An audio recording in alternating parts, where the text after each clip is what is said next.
Hello everyone, good morning. आज 20 जुलाई है। ECC ई educator के लिए 2024 में 10,684 पद और अभी जो है 2025 में 8800 पदों पर विज्ञापन जारी किए गए थे। आपको पता है कि ये जो भर्ती हो रही है यह आउटसोर्सिंग के माध्यम से हो रही है, जिसके लिए आपको सेवा योजना पोर्टल पर रजिस्ट्रेशन करना पड़ता है और फिर जिस जनपद में आप आवेदन करना चाहते हैं आपको लगातार नज़र बनाए रखनी पड़ती है कि आपके जनपद में आवेदन की प्रक्रिया कब से स्टार्ट हो रही है, क्योंकि कई बार कुछ ज़िलों में आवेदन आ रहे हैं मतलब और चले जा रहे हैं, मतलब शुरू हो रहे हैं और बंद हो जा रहे हैं। लोगों को पता तक नहीं चल पा रहा है कि आवेदन कब शुरू हुए और कब बंद हो गए। हालांकि आपको टेलीग्राम चैनल पर मैं लगातार अपडेट देता रहता हूं कि किन ज़िलों में आवेदन शुरू हो रहे हैं और किन ज़िलों में आवेदन की तिथि जो है बीत रही है या लास्ट डेट कब तक है। सारी अपडेट आपको इस चैनल पर मिलती रहती है। फ़िलहाल एक नोटिस आई है और नोटिस के बाद हम आपको बताएंगे कि किन जनपदों में फ़िलहाल अभी जो है आवेदन चल रहे हैं, कहां पर डेट बीत चुकी है, कहां पर आज की लास्ट डेट है। ठीक है, तो महानिदेशक स्कूल शिक्षा की ओर से राज्य परियोजना निदेशक के द्वारा यह पत्र जारी किया गया है। और ध्यान दीजिएगा, ये जो प्राचार्य जिला शिक्षा और प्रशिक्षण संस्थान जिला बेसिक शिक्षा अधिकारी के नाम से यह पत्र है। जनपद कासगंज, अमरोहा, बागपत, बरेली, बुलंदशहर, इटावा, फर्रुखाबाद, हमीरपुर और ये आपका झांसी, कानपुर देहात, महोबा, पीलीभीत, सिद्धार्थनगर, उत्तर प्रदेश के जो प्राचार्य हैं डाइट के और जो बेसिक जिला शिक्षा अधिकारी हैं उनके नाम यह पत्र 18 जुलाई को जारी किया गया था। और इस पत्र में ये कहा गया है कि ये जो जनपद ऊपर मेंशन किए गए हैं, इन जनपदों में जो ईसीसी ई एजुकेटर यानी कि 2024 वाले जो ईसीसी ई एजुकेटर हैं उनका 5 दिन का जो प्रशिक्षण है वो पूरा हो चुका है। साथ ही साथ जो यहाँ पर प्रधानाध्यापक और इंचार्ज अध्यापक के एक दिवसीय जो उनकी ट्रेनिंग थी ये भी पूरी हो चुकी है। 16 जून से लेकर 21 जून के मध्य दीनदयाल उपाध्याय राज्य ग्राम्य विकास संस्थान बक्सी का तालाब लखनऊ में इसे पूर्ण किया जा चुका है। तो अब ये जो यहाँ पर ये जो जनपद हैं कासगंज, अमरोहा, बागपत वगैरह के, तो जिनकी ट्रेनिंग जो है पूरी हो चुकी है, अब इनको जो है ना भेज दिया जाएगा इनके स्कूलों में, यानी कि अब इनकी नियुक्ति अंतिम रूप से हो जाएगी या करवा दी जा रही है। तो इसी प्रकार से बाकी के जो जनपद हैं उनकी भी ट्रेनिंग करवाई जाएगी। याद रखिए कि जब आपका चयन हो जाता है उसके बाद फिर 5 दिन की ट्रेनिंग आपको लेनी पड़ती है और ट्रेनिंग आपकी कहाँ पर होती है? राजा का तालाब, यहाँ पर बक्सी का तालाब, लखनऊ में आपकी ट्रेनिंग जो है वो करवाई जाती है। ठीक है, तो ये तो लेटर हो गया और जनपद के बारे में आप समझ गए। अब यहाँ पर देखिए कहाँ कहाँ पर आवेदन जो है अभी चल रहे हैं, कहाँ कहाँ पर डेट बीत रही हैं। एक लाइन में आपको सबसे पहले बता दें, ध्यान से सुन लीजिएगा मेरी बात, कि सबसे पहले तो ये समझिए कि किन किन ज़िलों में आवेदन अभी तक आया है। तो प्रयागराज, प्रतापगढ़, हापुड़, जालौन, मऊ, मिर्ज़ापुर, फतेहपुर, शाहजहाँपुर, लखनऊ, इतने ज़िलों का विज्ञापन अभी तक आ चुका है। तो याद रखिएगा कि अभी 8800 वाला जो पद है, 2025 वाला जो भर्ती है, उसके लिए विज्ञापन जारी नहीं हो रहे हैं। अभी जो विज्ञापन यहाँ पर जारी हुआ है ये 10,000 समथिंग वाला जो पद पिछले साल का था वो वाला विज्ञापन है, यानी कि 2024 वाला जो विज्ञापन है ये अभी तक जारी हो रहा है और उसी के सापेक्ष नियुक्तियाँ भी की जा रही हैं। तो यहाँ पर आप देखेंगे ना, NIT computer centre educator Mau की ओर से दोबारा से ये विज्ञापन जारी किया गया है। तो 26/7/2025 इसकी लास्ट डेट लगाई गई है। तो मऊ में आप 26 जुलाई तक आवेदन कर सकते हैं। यह रिक्ति पुनः प्रकाशित की गई है और जिन अभ्यर्थियों ने पहले आवेदन कर लिया है उन्हें दोबारा आवेदन करने की ज़रूरत नहीं है। अब तक कुल 2282 पदों पर आवेदन हो चुके हैं। नेक्स्ट यहाँ पर देखेंगे मिर्ज़ापुर में भी 25 जुलाई तक आप आवेदन कर सकते हैं। तो मिर्ज़ापुर में भी वैकेंसी आई है और 25 जुलाई लास्ट डेट है। तो यहाँ पर अभी जो आवेदन हैं ये शुरू होने जा रहे हैं, तो आज से आप यहाँ पर मिर्ज़ापुर में आवेदन कर सकते हैं। रही बात ये कि जो ईसीसी ई एजुकेटर हैं उनके लिए क्या योग्यता रखी गई है, तो योग्यता बस कुछ नहीं है। अगर आपने गृह विज्ञान से BSc किया है या फिर आपने नर्सरी अध्यापक शिक्षा या फिर NTT या फिर सिटी नर्सरी या फिर DPSC में कम से कम 2 साल का कोर्स किया है तो आप यहाँ पर आवेदन कर सकते हैं।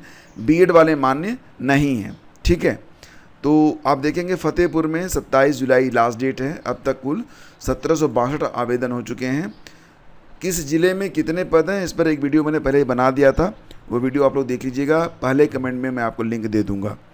नेक्स्ट आपका है शाहजहाँपुर। तो शाहजहाँपुर में भी यह 19 तारीख को लास्ट डेट बीत चुकी है। कुल आवेदन जो हैं 3,326 हुए हैं। नेक्स्ट प्रतापगढ़ में आवेदन तिथि बीत चुकी है, 19 जुलाई तक आवेदन कर सकते थे आप, तो 1370 आवेदन हुए हैं। इसके बाद देखेंगे जालौन में 3 अगस्त तक अभी डेट है, तो आप अभी देखेंगे तो 1513 आवेदन अब तक हो चुके हैं। ठीक है। इसके अलावा मुरादाबाद में भी 2 अगस्त तक आप आवेदन कर सकते हैं, और मुरादाबाद में अभी जो आवेदन हैं ये शुरू होने जा रहे हैं, तो 2 अगस्त मतलब अभी काफ़ी दिन है, लगभग 12 दिन का समय आपके पास अभी है।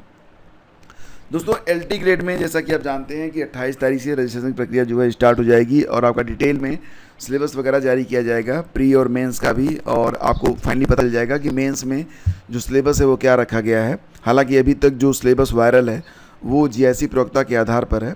आपको पता ही है कि अभी LT ग्रेड में कई सारे पर्दे हैं जो कि उठने बाकी हैं। यहाँ पर दोस्तों एक बात और भी है कि क्योंकि यह LT ग्रेड की वैकेंसी बहुत समय के बाद आई, तो बहुत सारे एस्पिरेंट ऐसे भी हैं जो कि ओवर एज हो चुके हैं, उनकी उम्र सीमा जो है काफ़ी ज़्यादा हो चुकी है। अभ्यर्थी यहाँ पर ये मांग कर रहे हैं कि क्योंकि LT ग्रेड की भर्ती एक शिक्षक भर्ती है, और शिक्षक भर्ती में मतलब फिटनेस का कोई बहुत मतलब नहीं होता है, तो एज क्योंकि भर्ती ऑलरेडी बहुत लेट आई है, तो उम्र की गणना जो है 2019 के आधार पर की जाए, यानी कि 1 जुलाई 2019 के आधार पर उम्र की गणना की जाए, ताकि अधिकतम जो अभ्यर्थी हैं वो आवेदन कर सकें।